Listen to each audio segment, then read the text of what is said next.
when. When's the right time to set goals? Well, there's that phrase that's saying the best time to plant a tree is 20 years ago. The second best time is today. So do it today. You might say, I'm going to wait until New Year's, right? Then I'll set my goals. No, do it now. You can reset them then if you want. Start now, right now.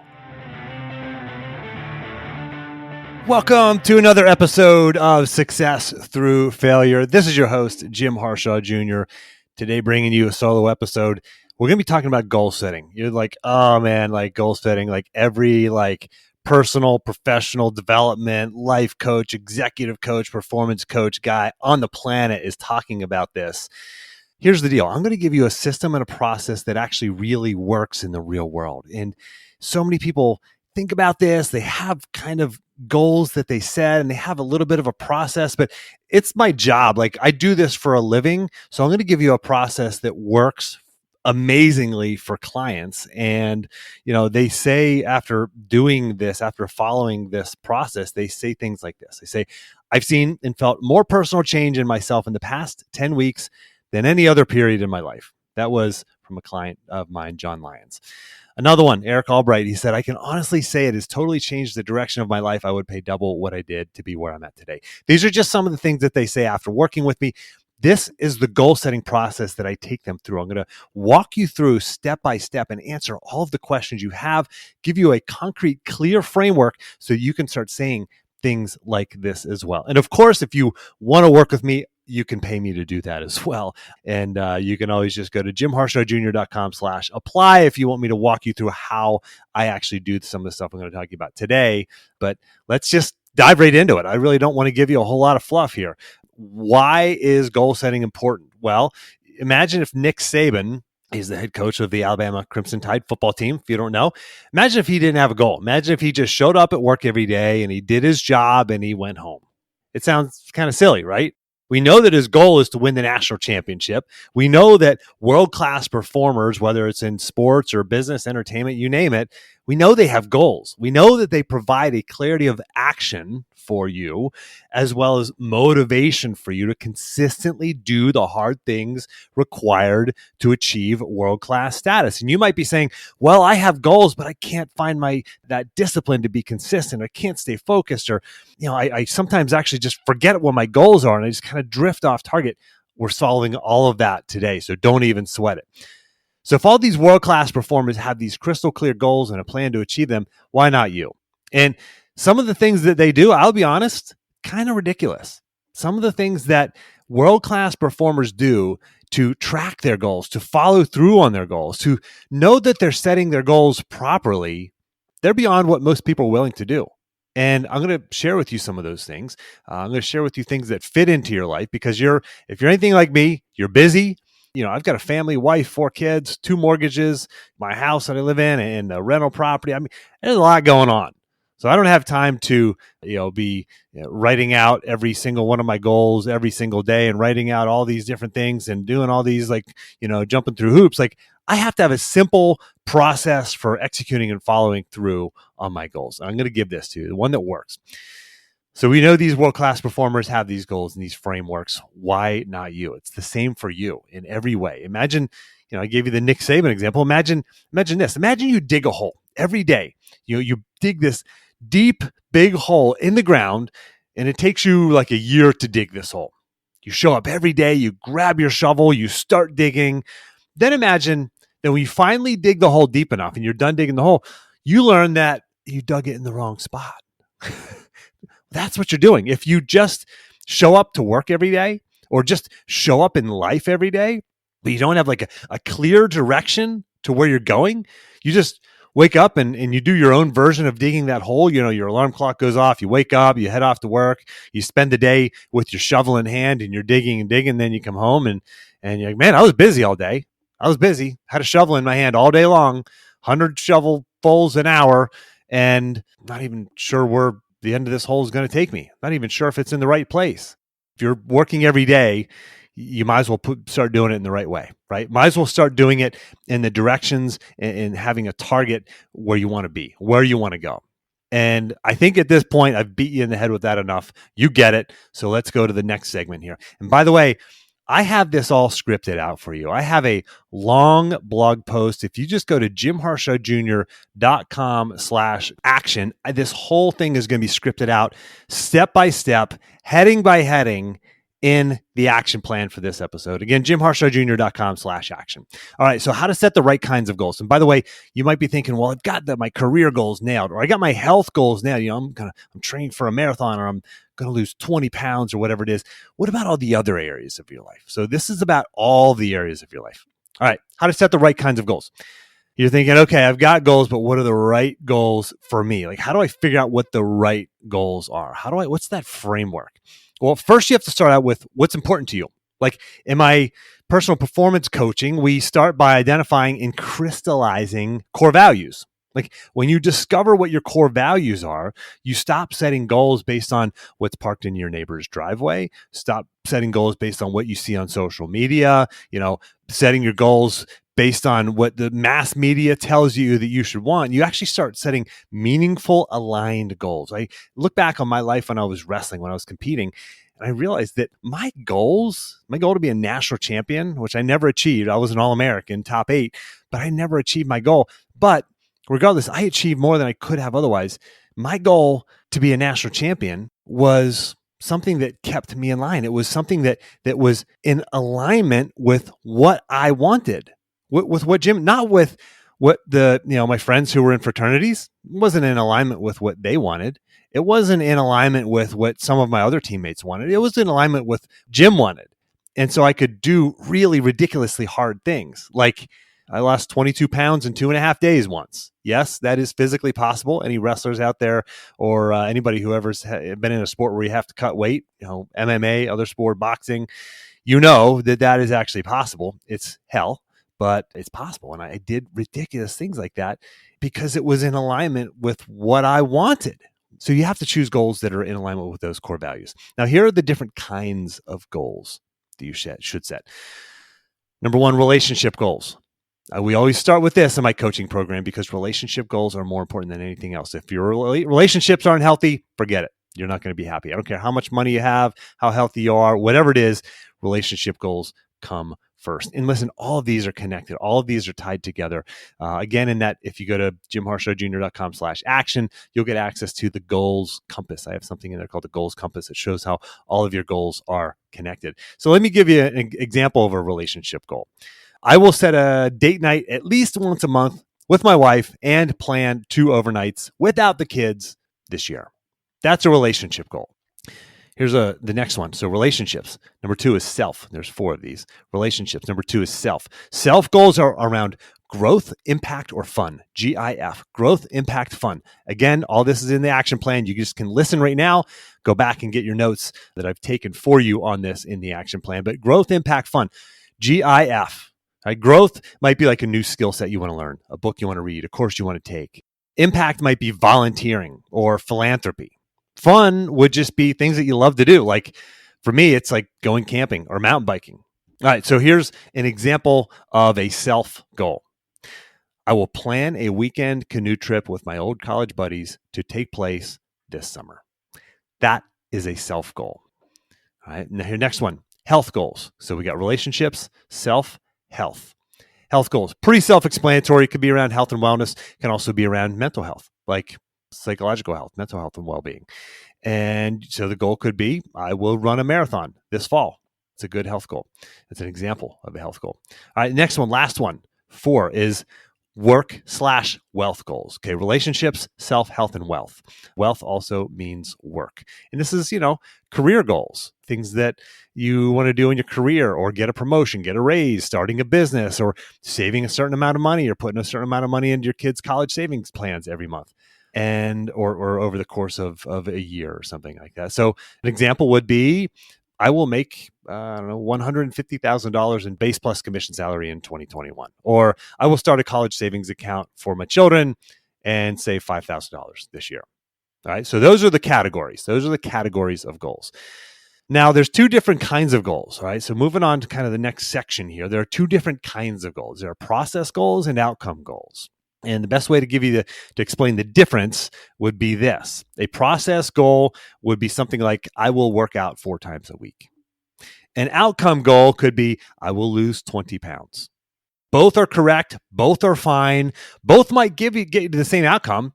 You might lose 20 pounds by working out 4 times a week, or by working out 4 times a week, you might lose 20 pounds. Like, they can totally be connected, but sometimes it's more relevant to set a process goal versus an outcome goal. For example, whenever I was still working at the University of Virginia, I had a process goal for my health and fitness. It was to do 300 workouts over the course of the year. 300 workouts. That was my goal. And doing that kept me in shape, kept me fit. That was just a process. I didn't have any real significant outcomes.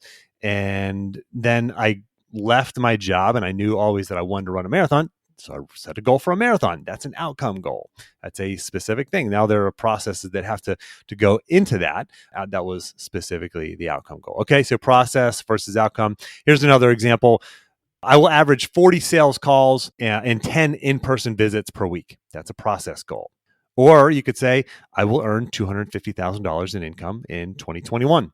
That's an outcome goal. Doing the first one, doing the process might lead to that same outcome, but whichever one, again, different circumstances, there can be different reasons to set us a process versus an outcome goal. Now, let's talk about SMART goals. You may have heard this acronym. If you haven't, it stands for this: specific, measurable, attainable, relevant, and time-bound. Okay, specific, measurable, attainable, relevant, time-bound. And on the first go-round, a lot of my clients get this wrong. They set vague goals. They're not SMART goals. So, for example, they might say something like, I want to improve my relationship with my wife, or I want to get fit, or I want to make more money. Good goals. That's great. It's nice that you want to do those things, but you have to make them SMART goals. So let me give you some examples. We'll take all those 3 goals that I just said, and we'll make those into SMART goals. All right. I want to improve my relationship with my wife. That's vague. Let's talk about make it specific and measurable. Just S and M, the first 2 letters in the acronym.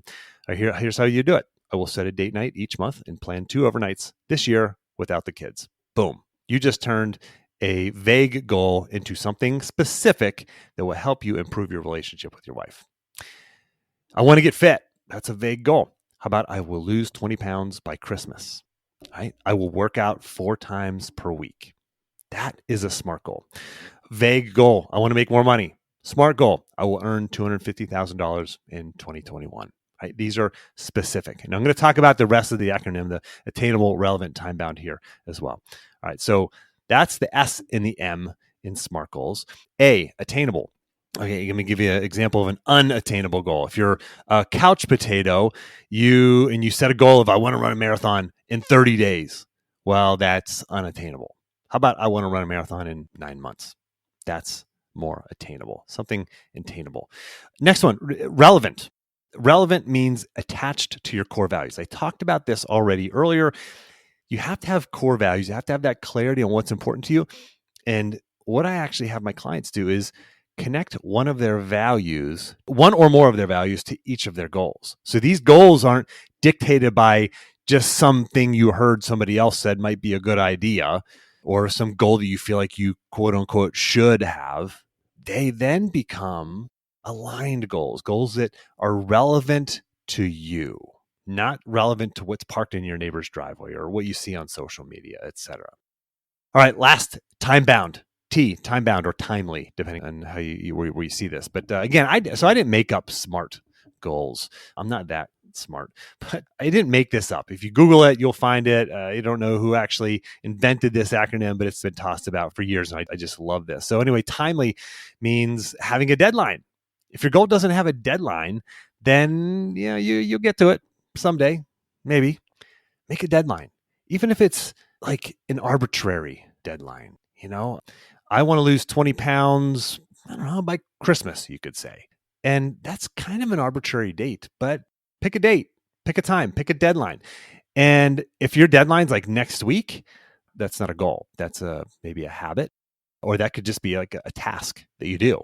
If your goal is like, I want to set up a college fund for my child, that's not a goal. That's like something that goes on your to-do list. Okay. So you want to think 6 to 18 months out. Don't be thinking like a week out.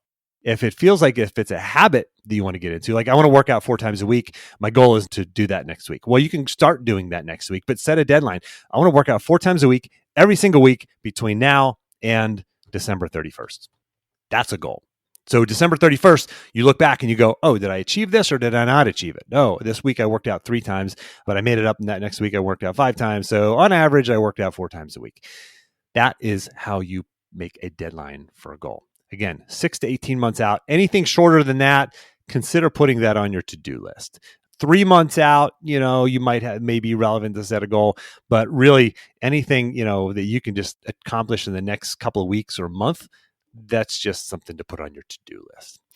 All right, now how do you achieve the goals once they're set? Because we just did a lot of nice work. Man, if you're doing this, if you're following along, you wrote out your goals. This is so cool, man. I got these goals. Now what? Like, how do you actually achieve them? How do you follow through? And this is where most people get stuck. Most people won't even set the goals because they don't have a process to follow through on them. You have to have a method for following through, for breaking goals into tasks or smaller steps, and then have a system for tracking those goals. So let's talk about both of those. Let's talk about first how to break your goals into smaller steps. These smaller steps are called micro goals. So for example, let's say it's January 1st and your goal is to run a marathon in September. Your micro goal for January might be buy a pair of running shoes, find a local running group, it might be research marathon training plans. Those could be your 3 micro goals for the month of January. How specific is that? I mean, you can now put those things on your to-do list. You can actually wake up in the morning and do those things. You can't go run a marathon tomorrow morning, but you can do these things. These are the micro goals, and it feels good to start accomplishing these micro goals. But you have to do this on a regular basis. I do it once a month, and I coach my clients to do this once a month as well. So how do you track them?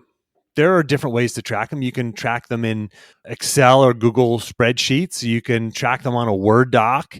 You can track them on paper, but you have to track them. Wherever you document them, that is then your tracking place. Okay. You can create bullet points. If it's in a spreadsheet, you can just put them in a new row. If you have it on paper, it can just be tracked right there on paper. But you have to have a place where you go every, for example, month, and you track them. Success, failure, partial success, and then what do I want to accomplish in the next month? But you have to track them. If you're not tracking them, then you're not going to make progress. You're going to drift off. And I call my programs called Reveal Your Path. And I use the analogy of staying on the path. Well, when you track your goals, you are on the path.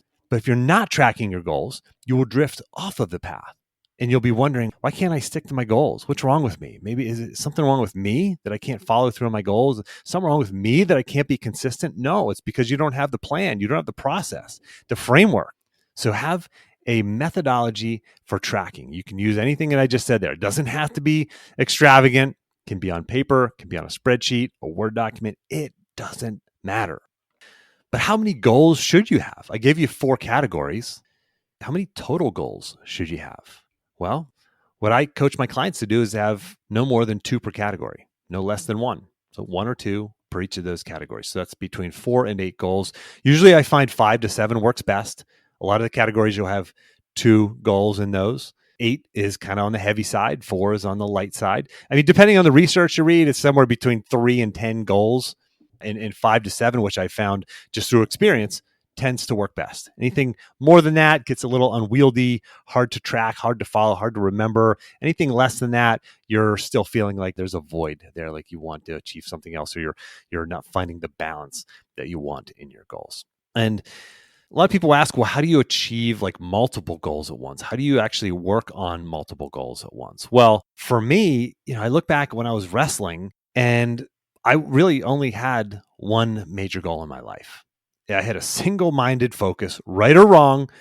I had a single-minded focus on wrestling. Now, listen, I got really good grades, got a 4.0 my senior year in grad school. When I was an All-American, I actually got a 4.0 that year. I mean, I was focused on the right things. I was making sure I had my studies in order so that didn't stress me out for wrestling. And I know, I wanted to be successful there too. But I wanted to really, I had a single-minded focus. Well, guess what? I tried that in the real world. Didn't work. Ran my life into the ground. We were broke. I had a failed business. I wasn't spending enough time with my wife or my kids. I wasn't working out anymore. It doesn't work having that single-minded focus. Because guess what? There's more stakeholders when you get out into the real world. And so that's why you have to have these multiple goals, and you have to have that clarity in each of those. So you have to have multiple goals if you want to find balance. And I'm not going to go down this path too far, but there's this whole talk out there about work-life balance doesn't exist and people don't believe in work-life balance. And I get it. There's this concept of work-life integration that I think people are using now. It's semantics, right? At the end of the day, your day doesn't have to balance because maybe you have to work late that day, or maybe you're spending all your entire week on vacation and it's all family and no work. Well, I'm out of balance because I'm not spending time at work. Well, that's fine. You're going to go back to work next week. But work-life balance is about, it doesn't have to balance at the end of the day or end of the week or end of the month. It has to balance at some level. It's some place it has to balance. If you have to work late for a week, at some point you have to come home or maybe take a day off to spend with your family.